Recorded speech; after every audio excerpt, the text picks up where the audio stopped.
calls the attackers animals as he doubles down on claims this election is rigged. The process is rigged. It's a rigged election. It's a rigged system. And Hillary Clinton faces a new blast of leaked emails. October surprise, a record wave of heat spreading across the nation. Temperatures soaring near 100 degrees. Millions from Texas to New York bracing for a major warm-up right now. And a great escape. This car rolls over, bursts into flames, a driver trapped inside. Good Samaritans rush in. Please, hurry! The dramatic moment they formed a human chain to pull him free.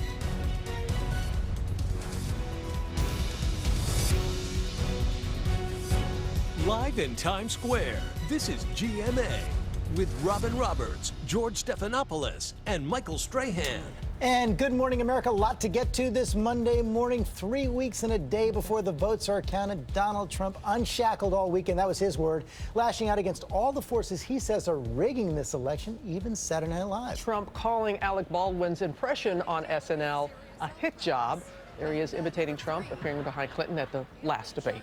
Yeah, they had a lot of fun with that one. We're going to have a lot more on that in just a moment. But we begin with that breaking news. The massive battle against ISIS launched overnight. Thousands of Iraqi troops trying to retake the key city of Mosul, deal a crippling blow to the terror group. ABC's Alex Marquardt is at a base on the front lines. Alex, what's happening right now? Good morning, George. We've been watching this battle for Mosul play out down there in that valley with the forces up here in the hills and the coalition jets above, pummeling those ISIS militants below on this first day of this battle that will determine the future of ISIS.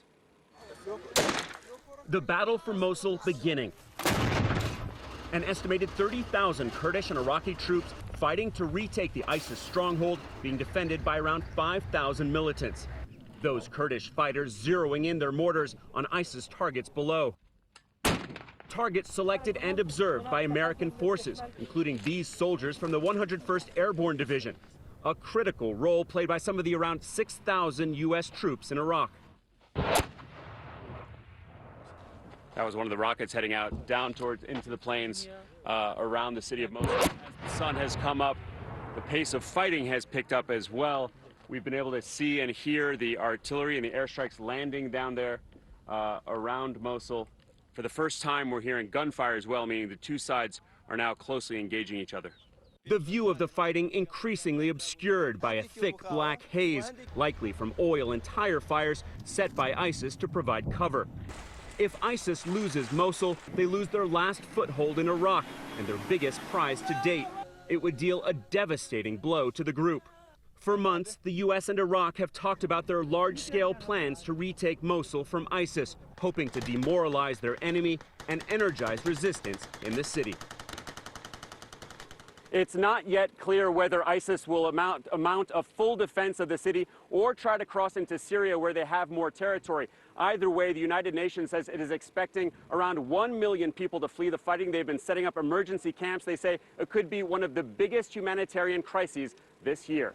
George? Okay, Alex Marquardt, thanks very much. Let's bring in Martha Raddatz for more on this right now. And Martha, we've seen the public build up to this battle for months. And as Alex pointed out, this is so critical because most of the last stronghold for ISIS in Iraq. Exactly right, George. It is critical and difficult, but the U.S. military feels very confident that the Iraqis will succeed, although this will not be fast. This would be a huge step towards defeating ISIS in Iraq.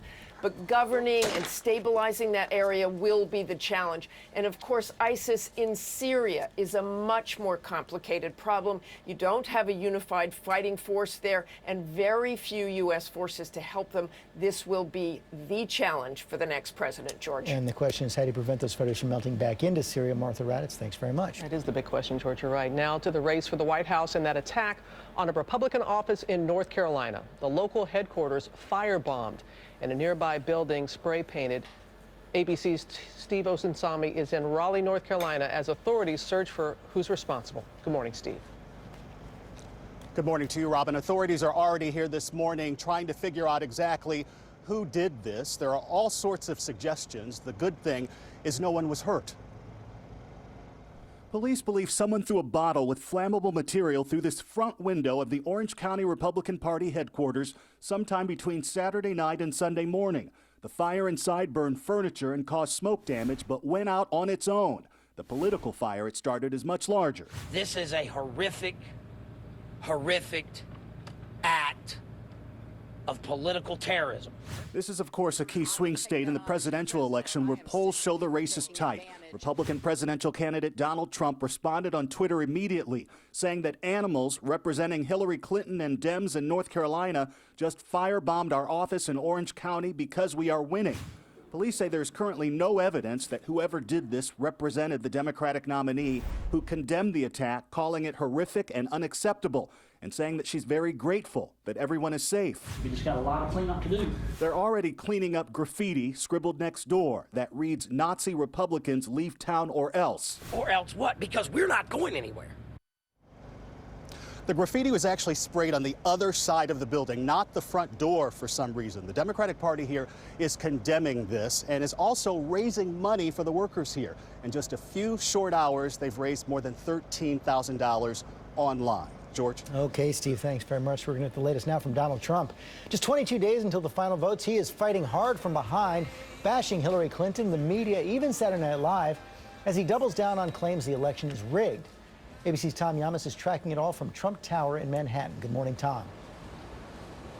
George, good morning to you. Donald Trump has yet to provide any evidence the election will be rigged in November, but that's not stopping him from preaching that message and that multiple groups are out to get him. Donald Trump's now peddling a new conspiracy theory to explain his rigged election prediction. The election is being rigged by corrupt media pushing false allegations and outright lies in an effort to elect Hillary Clinton president. Over the weekend, in less than 48 hours, Trump mentioning the election being rigged more than 20 times. The process is rigged. It's a rigged election. It's a rigged system. And they take these lies and they put them on front pages. Trump referring to the growing number of women accusing him of sexual misconduct. The Republican nominee seeming to attack the looks of Jessica Leeds, who says Trump groped her on a flight in the 80s. Believe me, she would not be my first choice, that I can tell you.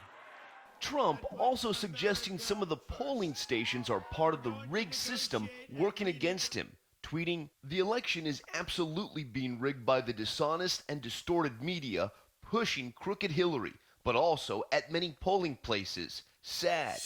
But not all Republicans are on board. A spokeswoman for Speaker Paul Ryan saying, "Our democracy relies on confidence in election results, and the Speaker is fully confident the states will carry out this election with integrity." Even the vice presidential candidate taking a different approach from his running mate. We'll respect the will of the American people in this election. But as Pence tries to soften the tone, Trump is growing wilder in his accusations, now questioning if Hillary Clinton was on drugs during the last debate. We should take a drug test prior, because I don't know what's going on with her. But at the beginning of her last debate, she was all pumped up at the beginning. Now, this morning, Hillary Clinton's campaign is out with a new ad. It's called America's Bully, and it compares Donald Trump to some of the greatest bullies of all time, including Biff from Back to the Future and the members of Cobra Kai from that classic film, The Karate Kid. The Clinton campaign says Trump has insulted 274 people out on the campaign trail. Trump has said in the past he's not a bully, he's just a counterpuncher, Robin. All right there, Tom. Thank you. Well, Hillary Clinton was taking the weekend to prepare for the final debate this Wednesday, but as she stepped out of the spotlight, WikiLeaks released another batch of emails thought to be from Clinton's top aides. ABC's Cecilia Vega joins us now with all those details for us. Good morning, Cecilia. Robin, good morning to you. The Clinton campaign calls this a crime reminiscent of Watergate, but worse. More than 1,900 emails released just this weekend. We are talking about a slow leak every day, a new batch. And the Clinton campaign knows this could be a problem for them every day until Election Day. This morning, thousands more emails appearing to show the inner workings of Hillary Clinton's campaign. WikiLeaks releasing the newest batch of what are believed to be campaign chairman John Podesta's hacked emails. One showing just how much Clinton's team struggled to get her to apologize over that private server controversy. A top advisor writing, her inability to just do a national interview and communicate genuine feelings of remorse and regret is now, I fear, becoming a character problem, more so than honesty. I see no downside in her actually just saying, look, "I'm sorry, I think it will take so much air out of this." Podesta agreeing, saying, "Trying to figure out how to get her there and best way to execute." Ultimately, Clinton did apologize. As I look back at it now, even though it was allowed, I should have used 2 accounts, one for personal, one for work-related emails. That was a mistake. I'm sorry about that. I take responsibility. ABC News has not independently verified the emails. The Clinton campaign not responding to individual documents, instead accusing the Russians of orchestrating the hack to help Donald Trump win. I don't give credence to any of these dumped documents because I don't even know if they're accurate. A slow drip that has not let up. 12,000 emails so far. Everything from when Clinton should laugh during debates, Woo, okay, to her private speeches to Wall Street that seem to contradict her public positions. Even this one, claiming Clinton told a private trade union gathering that extreme environmentalists need to, quote, get a life. And Donald Trump has questioned whether the Russians are behind the hacks. He's even questioned whether there was a hack at all. But his running mate, Mike Pence, seemed to take a different stand this weekend, saying there's no question, George, that evidence suggests Russia's involvement. Yeah, that is the judgment of our intelligence community. Thank you, Cecilia. Let's bring in Matthew Dowd and Martha Raddatz for more on this right now. So, Matt, 3 weeks in a day until the election. Our poll showed a 4-point race. Other polls show Hillary Clinton further ahead, both nationally and in the battleground states. No question, Donald Trump behind right now. He needs a major shift to get back in this race. Yeah, when you looked at this race a month or so ago, I always said it was about a field goal. But today, since we're in the final less than 22 days of this course of this race, it's almost as if he's behind by 4 or 5 runs in the 9th inning. That's a much different thing. Can he come back? It's possible. It's going to take a big debate. But right now, this race falls in about a 6-point Hillary lead. It looks like it's headed more towards an Obama 2008 win than an Obama 2012 win. Which is an even bigger win right there. And Martha Raddatz, you spent some time with voters out in that key state of Pennsylvania. One of the surprises I think you found is that Access Hollywood tape didn't turn out, for at least these voters you spoke with, to be a real game changer.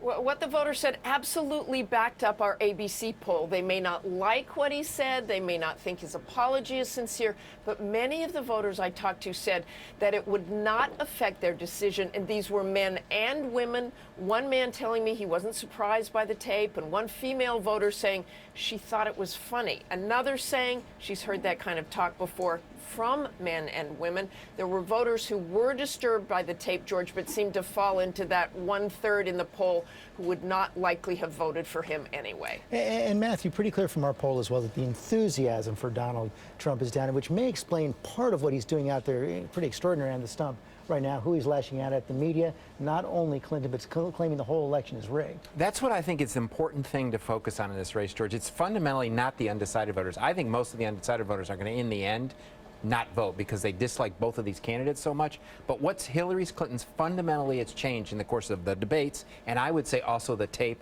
is her enthusiasm level is now up to what Donald Trump supporters level, and that is a major change. It's caused her go from a 2-point lead to about a 6-point lead. Watch the enthusiasm numbers. And he's trying to rile up his base right now. Absolutely. They're both in the final 22 days of this are going to be focused on their base and not undecided voters. Okay, Matthew Dowd, Martha Raddatz, thanks very much. Final presidential debate is Wednesday right here on ABC.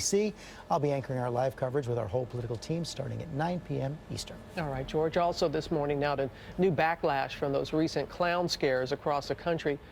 We're 2 weeks away from Halloween, and Target is now announcing they're pulling some of their clown costumes. ABC's TJ Holmes is here with that story. Good morning, TJ. Hey, Rami, get this. On Target's website, you can still get, as an adult, a Michael Myers costume complete with a fake butcher knife, but you can't get a clown costume. Yes, right now in this season where you're supposed to have a little scary fun, this creepy clown phenomenon is causing some people and some retailers now to adjust. The creepy craze has gone international. Bizarre bozo sightings caught on camera are lighting up social media feeds around the world. Back home, this surveillance video uploaded to the YouTube channel Live Leak apparently shows a knife-wielding clown approaching a Texas home. And this clown reportedly caught clinging to the back of a Detroit bus. With Halloween just 2 weeks away, all these clown encounters seem to be helping scary clown masks fly off the shelves. National costume retailer Halloween Express says its clown costume sales are up 239% this year. Now, one of the country's largest retailers, Target, tells ABC News it's removing clown masks from its stores and scaling back inventory online, saying this decision was made out of sensitivity to the issue at hand. Real threats or not, many agree it's a creepy time to be a clown. Look at this clown. Get your out of there. Even Ronald McDonald is keeping a low profile. With creepy clowns now reported in at least 40 states, cops are cracking down too. Hey, you the clown that was scaring the kids back there? One Massachusetts police department putting painted-faced pranksters on notice.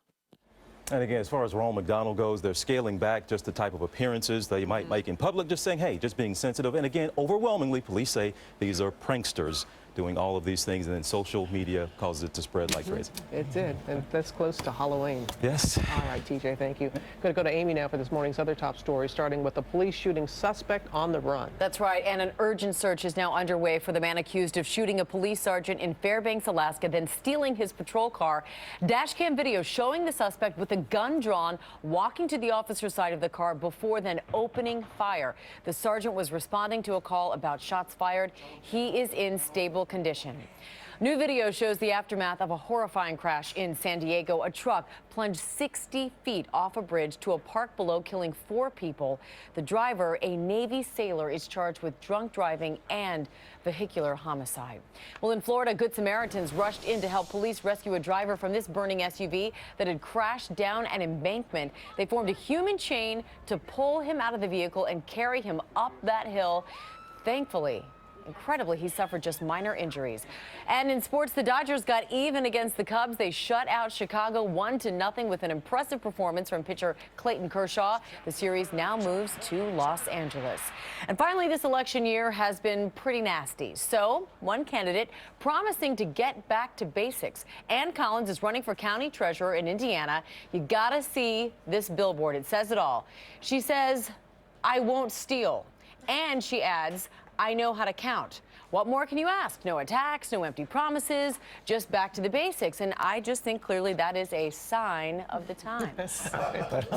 Like that? Very simple message right there. Exactly. Thanks, Amy. Thank you, Amy. Let's go to Ginger now. Boy, you got ultimate Indian summer in so much of the country. And in this part of October, so check this out. The weekend storms that have blasted through parts of the Pacific Northwest in that trough, and where there's a trough, there's a ridge, and we're going to be seeing that east of the Rockies. So many folks closing in on records, really, from Amarillo to Washington, D.C. today. Look at Chicago at 80, Des Moines 84, and then it slides east and stays with parts of the East Coast, even New England. Look at Boston by tomorrow, 79 for a high. New York City stays right there in the low 80s. Philadelphia, and you know we're going to pay for this, so it doesn't last long. We're going to come back with a whole lot more on what that heat is, but I got to show you the pictures out of that storm in the Pacific Northwest over the weekend. Check that out. The winds 70 to even 100 miles per hour. This guy trying to stand in them. And finally, a look at Manzanita, an EF2 tornado in Oregon. Let's get to your local weather now, brought to you by Edward Jones. Our special today is the seared ahi tuna, and I'll be right back to take your order. Thank you. Thanks. Don't you hate that? When they don't tell you how much something costs, and you have to ask? I do. Maybe that's why I always make sure to bring up the costs associated with your services. I know. Hey, I am nothing if not predictable. Let me guess, the salmon. Being transparent about our costs, it's a big deal. And it's how Edward Jones makes sense of investing. Heading out the door this morning, you could go with the short sleeves and the sunglasses too. It is just going to be such a pleasant fall day for us. Temperatures start out in the 60s. We hit the mid 70s by lunchtime. The high today, 81, but we're not done yet. Temperatures the next 2 days will also be in the mid 80s. So a little bit of Indian summer for us. Chance of rain comes late Thursday and probably the first half of Friday, when temperatures start to cool way down again into the 60s the upcoming weekend. And coming up here on GMA, Donald Trump takes on Alec Baldwin in Saturday Night Live for that scathing impersonation. I need all my supporters to get out there and vote on Election Day. Mark your calendars, write it down. Here's the date. It's November 35th. Trump says it's time to pull the plug on the show. He calls it a political hit job. And lucky to be alive, a dramatic rescue caught on camera. Bystanders racing in to save a woman after she accidentally drives into a pond. A daring decision that saved her life. An opening night on Broadway is kind of magic. I'm Beowulf.